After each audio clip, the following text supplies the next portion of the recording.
tem que fazer ela funcionar. Então eu já sabia o nome dos personagens, eu sabia em que momento cada um ia morrer ou não. Então, não posso dizer que já morrer, pode ou não morrer. Mas a história em si veio pronta. Só que eu tinha consciência de que se eu tentasse reduzir tudo a um livro só, ia ficar corrido, ia ficar um livro sem coerência, porque ia perder densidade. E também, se eu tentasse botar tudo num livro só, poderia correr boa parte dos leitores que não lêem livros grossos. Eu sou um cerveja um livro de 800 páginas, que nem sobre os Tolkien. Ou, por exemplo, de as Crônicas de Gelo e Fogo, lá, que se tornou Game of Thrones, que é um livro que parece uns tijolos maciços, dá pra matar um para o outro lá. Eu não tento ler, entendeu? Não tento. Mas isso é interessante também, que por eu nunca ter lido um livro de literatura inteiro, o meu livro ele não parece com nada. Entende? Mas ao mesmo tempo parece com várias coisas. Então, teve um professor de literatura lá de Viamão, aqui de Viamão, só de outro cantinho, que ele falou que tinha textos em que parecia que começava Monteiro Lobato, daí entrava Machado de Assis e terminava com Paulo Coelho. Sendo que eu nunca li nenhum desses autores, entendeu? Simplesmente porque como tu não tem uma referência de escrita, tu consegue escrever de forma genuína. Fala, mano. Tem quantos anos? 24. Quanto tempo tu escreve? Escrever livros desde 2019. Mas eu já escrevia música. Quantos anos? Eu escrevia música já. Eu acho que começou 27. E 27? Não, 7, 8 anos eu escrevi isso. Não, é que nem eu te falei, eu já escrevia antes, só que eu não escrevia livros, entendeu? O primeiro livro publicado, eu comecei em 2019 a escrever, no final de 2019 eu já publiquei o primeiro. Isso foi um fator também importante para eu publicar 3 partes, porque eu estava com pressa de publicar a primeira parte. Entendeu? Porque, por exemplo, foi 2019, 20, 21, 22, estamos entrando em 2023. Eu não ia ter paciência para esperar 4 anos para publicar o meu livro, entendeu? A primeira parte. Então eu sabia que se eu segurasse esse livro comigo, eu ia acabar desistindo de publicar ou parando de escrever. Que mesmo publicado acabou acontecendo isso. Na verdade, o segundo livro só saiu porque eu tinha feito um compromisso com o Leandro de terminar a história. Porque ele gostou tanto que falou, eu preciso saber a segunda parte. Daí eu escrevi. Porque caso contrário, porque foi terrível, né? Primeiro ano e segundo ano de escrita ali. Foi terrível, a gente fez uma campanha de leitura gratuita, aqui não sei se vocês lembram, que daí eu forneci o PDF. Eu sei que deu 50 e poucos downloads e a Amazon não me repassou nada, não apareceu nenhuma das avaliações. Foi um inferno. Na verdade me matar. Mas, tudo bem, não me matei, tá bom? Mais alguma pergunta, gente? Não, acho que eu queria saber a verdade para saber o tempo que tu ficou escrevendo. Primeiro foram 6 meses entre começar a escrever e publicar. Que hoje eu não consigo imaginar eu fazendo isso, entendeu? Teve coincidência também com a pandemia. Não, a pandemia foi 21, 20. A pandemia foi 20. Mas na época eu escrevia no celular, então eu pegava bastante ônibus, então qualquer tempo livre que eu tinha eu escrevia, então favoreceu. Daí eu consegui diagramar e publicar ele em 6 para 7 meses. O segundo livro foram 8 meses, mas eu também já estava escrevendo ele simultâneo com o primeiro. Enquanto eu diagramava o primeiro, eu já estava escrevendo porque estava muito fresca a ideia na minha cabeça.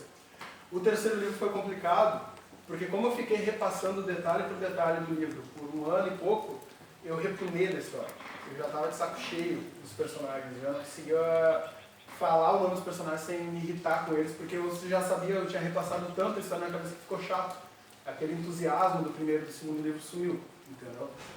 E o terceiro livro acabou, já está 2 anos já sendo escrito, não estou nem na metade do que eu quero transmitir, está com quase 200 páginas, então eu já estou até me arrependendo de ser uma trilogia, não ser 4 livros. Eu quero publicar logo e eu não terminei, mas tudo bem. E, gente, o tempo que tu vai levar para publicar o livro, não tem por que se preocupar com isso. A não ser que se tu fizer muito rápido, tu tenha medo de perder qualidade. Tu escreve alguma coisa, mano? Eu não. Não? Nada? Mas tem ideias para escrever? Tem, mas não gosto. Não gosta de escrever? Eu Tu não gosta de escrever ou não gosta de ideia? não gosto de nada.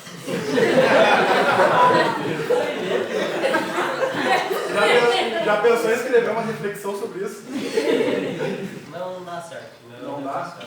Por que não? Tu já tentou escrever?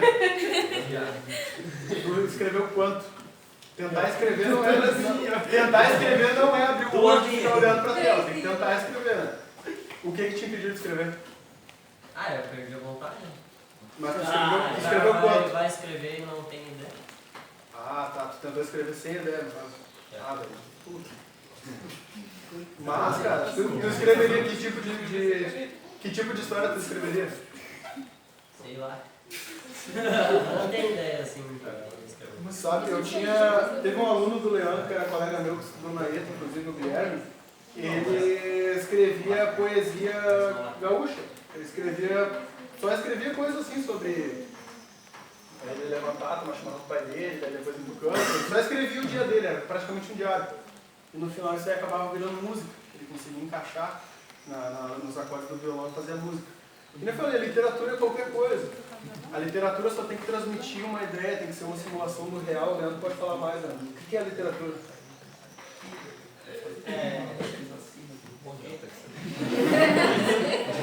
A literatura, pessoal, ela é a influência, um dos conceitos de literatura, né?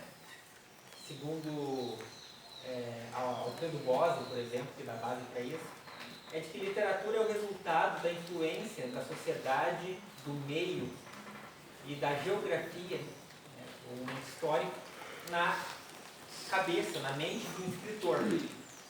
É que nem a ideia do ovo e da galinha. O que veio primeiro?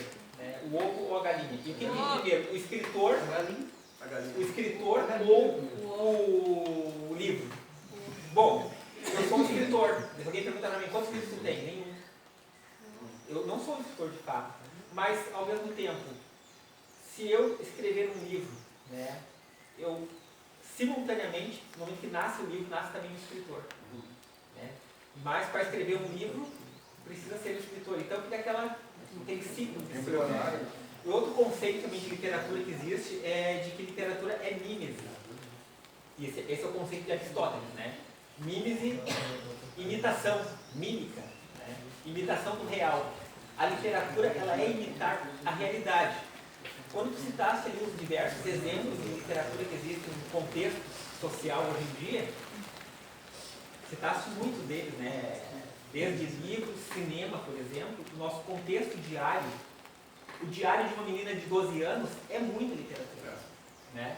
E outra literatura também que está se inserindo cada vez mais no mundo pós-moderno, contemporâneo, é os jogos de videogame, que cada vez mais, né, eles estão distanciados puramente do digital, da superação digital, né, do ato de fazer um jogo, mas o contexto também de história, porque existe uma história por detrás dos jogos. Tem jogos, gente, do Play 1, que foi que eu joguei, né, que tinha toda uma introdução para inserir o jogador dentro de um contexto. Resident Evil. Também, né? É uma missão a ser cumprida, e aquela missão só faz sentido se tiver um contexto. O jogo do Homem-Aranha, por exemplo, né, tem contexto. Então, gente, é tudo muito simultâneo. Eu fico feliz porque tem serviço para mim, sou professor de literatura, né? A literatura está em tudo hoje em dia. Um dos contextos também é jogos. Eu tenho uma pergunta sobre o teu referencial teórico. Tu falou que tu teve que estudar bastante.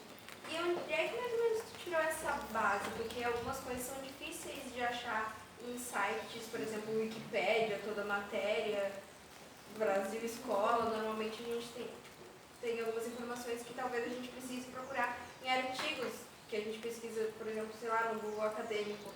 Tu teve que procurar em artigo. Foi fácil de achar nesse site ou tu teve algum professor de história te acompanhando? Não, por exemplo, nos rituais de exorcismo eu busquei um manuscrito em alemão da Idade Média, que era a oração padrão na época para exorcismo. E onde é que acha isso? Ah, o Google tu acha tudo que tu quiser. É complicado. Mas exige ali de tu traduzir, exige tu ter paciência para procurar, filtrar a informação, porque às vezes tu vai encontrar informação, por exemplo, se passa no século XIV, 1347, no segundo livro é dada a data. No primeiro não tem a data, mas no segundo tem. Em 1347 é os primeiros 30 anos da Guerra dos 100 Anos.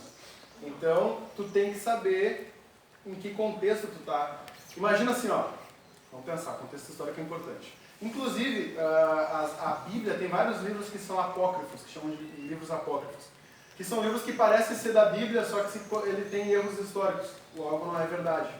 Imagina eu escrever um livro real, que tenta transmitir a ideia de real, só que eu falo, 2022, ano em que Bolsonaro foi reeleito, vocês vão, opa, peraí, só não foi reeleito, infelizmente, tá? Mas, não foi. Logo, se eu estou transmitindo uma mensagem real e tem uma informação política equivocada, tudo meu texto perde credibilidade. Todo meu texto perde credibilidade. Então, eu tinha 2 ou 3 versões da história dizendo as causas da Guerra dos 100 Anos. Então eu tinha que estudar para ver qual que era real ou não, entendeu? E sobre a parte histórica, primeira coisa, eu sabia que eu queria trabalhar no período da Inquisição. Então eu precisava, é um efeito cascata, tá. Isso só funcionaria na Inquisição. A Inquisição durou de que ano até que ano? Tá. Em que ponto da Inquisição começaram as execuções? Começaram aqui. Em que país que era permitida a execução? Por isso que o livro ele trabalha muito a parte europeia e a parte do Reino Unido, que é dividida ali, na época os governos não se conversavam muito bem. Na Inglaterra eles não queimavam pessoas, na França eles queimavam. Inclusive, vocês conhecem Star Wars, né? Conhecem? Quando o primeiro filme foi lançado, foi o mesmo ano em que teve a última decapitação por guilhotina na França, então os franceses são meio underground. Eles queimavam pessoas antes de todos e decapitavam depois de todos. Então os caras Foi na década de 70, né? Isso. Então, a última execução por guilhotina já tinha de Star Wars. Então o negócio é bem recente. Chernobyl? É, Chernobyl. Tá. Pô, isso aqui me traumatiza, porque eu lembro do tempo de colégio e era horrível. Mas, Pra nós é tão bom isso, né? Que é um período. isso aqui é num contexto de um capítulo bem bizarro do livro. Aqui sobre você. Não precisa voltar que eu não quero comentar esse capítulo. Bem ruim. Então, o efeito cascata. Primeiro, eu sabia que tinha que passar na Inquisição, tinha que saber em que ano, em que país que poderia contextualizar aquilo que eu estava falando. Eu tinha que saber o nome do Papa, o nome do rei, o nome da rainha. Eu precisava saber qual era o sistema hierárquico da Igreja Católica. Nesse período existiam 2 papas na Igreja Católica, um na França e um no Vaticano, que na época não era Vaticano, mas hoje é. Então, tudo isso demandou tempo. Então, uma coisa eu garanto, que quando vocês forem escrever algo, vocês vão sair diferentes. Vocês vão crescer enquanto escrever. Principalmente se vocês forem fundamentar isso em algum conhecimento, entendeu? Claro, se a pessoa for só escrever ali sem qualquer compromisso, eu acredito que ela consiga só trabalhar com o que já sabe, mas normalmente quando eu sei que eu cresci muito enquanto escrevi distopia. Porque o autor, querendo ou não, ele se fragmenta em vários personagens. Então, não existe eu em um personagem em distopia, mas todos os personagens têm um pouco de mim, querendo ou não. Porque se eu não falar de algo que é conhecido, não transmite verdade. Se não transmite verdade, não conecta com o leitor. Entendeu? Então, para ser sólido, tem que ser real. Então, esse é um dos principais pontos, agora falando mais de questão teórica de literatura, do maniqueísmo que tem no pós-modernismo, que é, tu olha pro vilão e tu odeia ele, mas ao mesmo tempo tu se odeia porque tu vê um pouco de ti nele. E tu olha pro vilão e tu pensa, bah, meu, que coisa absurda, mas eu acho que eu faria a mesma coisa se eu estivesse na situação dele. Da mesma forma, tu vê o herói, tu quer ser parecido com ele, mas ao mesmo tempo tu vê ele fazendo algo absurdo, que não condiz com a característica de um herói. Que nem o Harry esmagando a cabeça do cara com a pedra, vocês lembram disso? Quem leu? Não lembra? Tá. Mas enfim, chega um momento em que o herói faz um negócio que tu olha e tu percebe que ele passou do limite. Entende? É que nem é citado que, é um spoiler, mas na cena uma pedrada servia para cumprir o propósito. E ele não parou até deslacerar o rosto do cara. Então mostra que tinha algo nele que queria e estava gostando de fazer aquilo. Mesmo que ele não reconhecesse, que não admitisse isso. E é interessante no maniqueísmo, no pós-modernismo, é mostrar que ninguém é bom e que ninguém é mau. Existem pessoas que têm um percentual de maldade maior, mas ao mesmo tempo isso é recorrente de muitas situações na vida dele, ou simplesmente o cara não sente nada. Quem assistiu aí o Dahmer? Quem assistiu o Dahmer, o Canibal Americano, show de bola, né? Aquilo ali é tudo real, é horrível, é real. Só que o cara não sentia nada. Entende? Então como é que tu vai dizer para um cachorro... Isso é muito comum, as cadelas dão cria e daí ela está com alguma debilidade de vitamina e ela come os filhotes. Isso acontece com meus porcos. Os porcos fazem isso. Fala. É que nem os ursos, se o filhote está com algum problema, a ursa vai comer o filhote porque ela pode gerar outro. Sim, ele vai atrapalhar a relação de mantimentos, ele vai ser um fardo. Sabiam que os vikings, isso é bem horrível, mas faz sentido, tá? É estranho falar de algo horrível sorrindo, né? Os vikings, eles tinham uma cultura que quando a pessoa chegava até 60 anos, eles faziam uma cerimônia de despedida e essa pessoa se suicidava. Porque a partir de 60 anos ele já não consegue produzir alimento nem lutar em guerras, então ele era inútil, só ia consumir suprimentos. Não defenda a eutanásia de idosos, tá? Relaxem. Não.